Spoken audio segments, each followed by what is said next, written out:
আসসালামু আলাইকুম। আর্কাইভস ও গ্রন্থাগার অধিদপ্তরের নিয়োগ বিজ্ঞপ্তি প্রকাশ হয়েছে। কিভাবে আবেদন করবেন আমি সম্পূর্ণ প্রসেসটুকু মোবাইলে দেখাই দিব। কিভাবে আবেদন করতে হয় চলুন ভিডিওটি শুরু করা যাক। প্রথমে ক্রোম ব্রাউজার ওপেন করে নেবেন। সার্চ বারে গিয়ে nanl.teletalk.com বিডি লিখে সার্চ করে দিবেন। করার পর দেখতে পাচ্ছেন এখানে দুইটি অপশন দেওয়া আছে। উপরে দেখতে পাচ্ছেন click here to download circular. আপনি এখানে ক্লিক করে আপনি সার্কুলারটি দেখে নিতে পারবেন। নিচে দেখতে পাচ্ছেন application form, click here to apply online. Just এখানে ক্লিক করে আপনার অ্যাপ্লিকেশনে চলে যাবেন। করার পর আপনি কোন ক্যাটাগরিতে আবেদন করবেন দেখতে পাচ্ছেন এখানে ক্যাটাগরিগুলো দেখাচ্ছে। যেহেতু আমি ডাটা এন্ট্রি অপারেটর এটাতে আবেদন করব, জাস্ট এখানে ক্লিক করে নেক্সটে ক্লিক করে দিবেন। করার পর আপনি কি এখানে চাকরি করে থাকলে ইয়েস করবেন, না হয় নোতে ক্লিক করে আবার নেক্সটে ক্লিক করে দিবেন। দেখতে পাচ্ছেন আপনার সামনে বড় একটি ফর্ম চলে আসছে। আপনি এক এক করে ফর্মটি ফিল আপ করে নেবেন। আমি ফিল আপ করে তারপর আপনার সাথে আসছি। অলরেডি আমার ফর্মটি ফিল আপ করে নিয়েছি। কী ফিল আপ করেছি আপনাদেরকে এখন বলে দিচ্ছি। অ্যাপ্লিকেশন নিয়ে আপনার নাম ইংলিশে লিখে নেবেন, আবেদনকারীর নাম আপনার নাম বাংলাতে লিখে নেবেন, পিতার নাম ইংলিশে লিখে নেবেন, পিতার নাম বাংলাতে লিখে নেবেন, মাতার নাম ইংলিশে লিখে নেবেন, মাতার নাম বাংলাতে লিখে নেবেন, ডেট অফ বার্থ বসিয়ে দেবেন, আপনার জন্ম নিবন্ধন সার্টিফিকেট এবং এনআইডি মিল রেখে তারপরে তথ্যগুলো ফিল আপ করবেন। তা না হলে ভুল হওয়ার সম্ভাবনা থাকতে পারে। ন্যাশনালিটি অটোমেটিকই বাংলা সিলেক্ট করেই থাকবে। রিলিজন ইসলাম হলে ইসলাম, হিন্দু হলে হিন্দু সিলেক্ট করে দিবেন।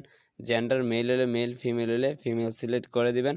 ন্যাশনাল আইডি কার্ড থাকলে ইয়েস করে ডান পাশে ন্যাশনাল আইডি কার্ডটি নাম্বারটি বসিয়ে দিবেন। আর যদি না থাকে তাহলে নোতে ক্লিক করে দিবেন।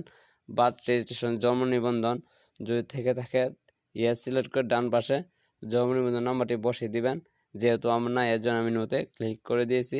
পাসপোর্ট আইডি নম্বর থাকলে ইয়েস করবেন, করার পর ডান পাশে বসিয়ে দিবেন। আর যদি না থাকে তাহলে নোতে ক্লিক করে দিবেন।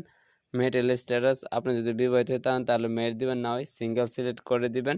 মোবাইল নাম্বার আপনাকে একটি সচল মোবাইল নাম্বার বসিয়ে দিতে হবে, কনফার্ম মোবাইল নাম্বার। এই মোবাইল নাম্বারটি এখানে রিটাইপ করে দিবেন। ইমেল আপনার ফোনে যে ইমেলটি লগ ইন করা আছে জাস্ট এই ইমেলটি দিয়ে নেবেন। কোঠা থাকলে কোঠা দিয়ে নেবেন। ডিপার্টমেন্টাল স্ট্যাটাস থাকলে দিবেন, না থাকলে দেওয়ার দরকার নাই। নিচে দেখতে পাচ্ছেন প্রেজেন্ট অ্যাড্রেস বর্তমান ঠিকানা। কেয়ার অফ অনেকে বল করে যে কেয়ার অফ কী দিবে। আমি প্রত্যেকটা ভিডিওতে বলে দিই আপনাদেরকে যে কেয়ার অফ আপনার পিতার নাম অথবা মাতার নামটি দিয়ে নেবেন। ভিলেজ বা রোড টাউন আপনার এখানে ঠিকানাটা দিয়ে নেবেন। ডিস্ট্রিক্টটা সিলেক্ট করে নেবেন, উপজেলা সিলেক্ট করে নেবেন, পোস্ট অফিস সিলেক্ট করে নেবেন, পোস্ট কোডটি বসিয়ে দেবেন। আপনার এনআইডির পেছনে পোস্ট কোডটি দেওয়া আছে, জাস্ট এখান থেকে দেখে আপনি পোস্ট কোডটি সঠিকভাবে বসিয়ে দিবেন। নিচে দেখতে পাচ্ছেন পার্মানেন্ট অ্যাড্রেস স্থায়ী ঠিকানা, এর উপরে দেখতে পাচ্ছেন একটি বক্স দেওয়া আছে সেম এস প্রেজেন্ট অ্যাড্রেস। এখানে এই বক্সটি ক্লিক করে নেবেন। আপনার অটোমেটিক আপনার পার্মানেন্ট অ্যাড্রেসটি বসে যাবে। নিচে দেখতে পাচ্ছেন এইচএসসি শিক্ষাগত যোগ্যতা আপনাকে এখানে দাখিল করতে হবে। এক্সামিনেশন আপনি এসএসসি হলে এসএসসি, দাখিল হলে দাখিল সিলেক্ট করে দিবেন। রোল নাম্বারটি বসিয়ে দিবেন। গ্রুপ সাবজেক্ট সিলেক্ট করে নেবেন। আপনি হিউম্যানিটিজ হলে হিউম্যানিটিজ, সায়েন্স হলে সায়েন্স, কমার্স হলে কমার্স সিলেক্ট করে নেবেন। যেহেতু আমি হিউম্যানিটিজ জাস্ট হিউম্যানিটিজ সিলেক্ট করে নিয়েছি। বোর্ড আপনি কোন বোর্ডের জন্য এসএসসি পরীক্ষা দিয়েছেন জাস্ট বোর্ডটি সিলেক্ট করে নেবেন। রেজাল্ট আপনি result GPA out of 5 select করে ডান পাশে রেজাল্টটি বসিয়ে দিবেন। পাসিংয়ের আপনি এসএসসি কত সালে পাস করেছেন জাস্ট পাসিংয়েরটি দিয়ে নেবেন। এইচএসসি শিক্ষাগত যোগ্যতা এখানে আপনাকে দিতে হবে। এক্সামিনেশন এসএসসি হলে এসএসসি, আলিম হলে আলিম সিলেক্ট করে দিবেন। রোল নাম্বারটি বসিয়ে দিবেন। গ্রুপ সিলেক্ট করে নেবেন। বোর্ড সিলেক্ট করে নেবেন। Result GPA out of 5 select করে ডান পাশে রেজাল্টটি বসিয়ে দিবেন। পাসিংয়ে আপনি বসিয়ে দিবেন।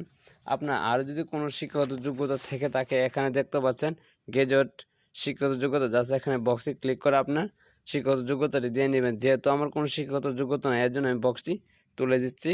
আদার এক্সপিরিয়েন্স আমি যেহেতু কম্পিউটার অপারেটর হিসেবে আবেদন করব এর জন্য এখানে আমাকে একটি এক্সপিরিয়েন্স দিয়ে দিতে হবে। বাংলা 1 মিনিটে 25টি ওয়ার্ড তুলে নিতে হবে, ইংলিশে 30টি ওয়ার্ড নিতে হবে। এর জন্য সিলেক্টে ক্লিক করবেন, করার পর ইয়েস করে দিবেন যে ঠিক আছে। তারপর দেখতে পাচ্ছেন একটা নিচে দেওয়া আছে সিকিউরিটি কোড, ইজিবিজি একটা কোড দেওয়া আছে, জাস্ট এখানে বসিয়ে নেবেন। অলরেডি আমার কোডটি বসানো শেষ। নিচে দেখতে পাচ্ছেন একটি বক্স আছে, বক্সে ক্লিক করবেন, করার পর সাবমিটে ক্লিক করে দিবেন।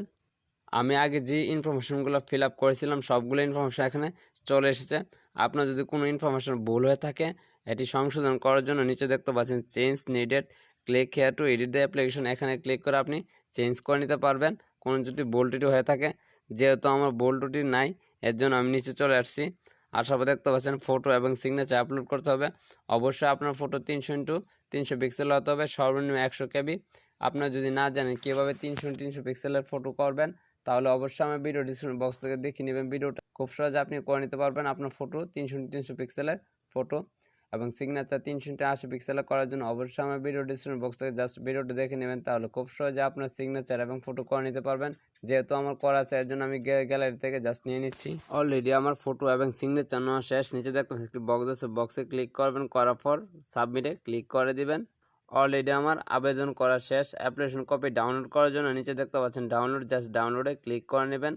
করার পর আপনি যে কোনো কম্পিউটার দোকান থেকে অ্যাপ্লিকেশন কপিটি প্রিন্ট আউট করে নেবেন। আপনি কিভাবে টাকা পেমেন্ট করবেন, টাকা পেমেন্ট করার জন্য নিচে দেখতে পাচ্ছেন একটা ইউজার আইডি দেওয়া আছে। এই ইউজার আইডি ব্যবহার করে আপনাকে টাকা পেমেন্ট করতে হবে। অবশ্যই আপনাকে টেলিটক ফোনের মাধ্যমে টাকা রিচার্জ করে নিতে হবে। তারপর আপনাকে SMS এ গিয়ে NANI স্পেস ইউজার আইডি দিয়ে 1622 নাম্বারে সেন্ড করে দিবেন। দ্বিতীয় আপনাকে আরেকটি SMS পাঠাতে হবে, NANL space yes space pin দিয়ে 1622 নাম্বারে সেন্ড করে দিবেন। আপনি যদি টাকা না পাঠাতে পারেন তাহলে আমাকে কমেন্টে করবেন, তাহলে আমি খুব সহজে আপনাদেরকে এক্সপ্লেন করে দিব কিভাবে টাকা পাঠাতে হয়। ভিডিওটি যদি ভালো লাগে থাকে অবশ্যই চ্যানেলটি সাবস্ক্রাইব করবেন এবং ভিডিওতে লাইক কমেন্ট করে পাশে থাকবেন পরবর্তী কোনো ভিডিও পাওয়ার জন্য।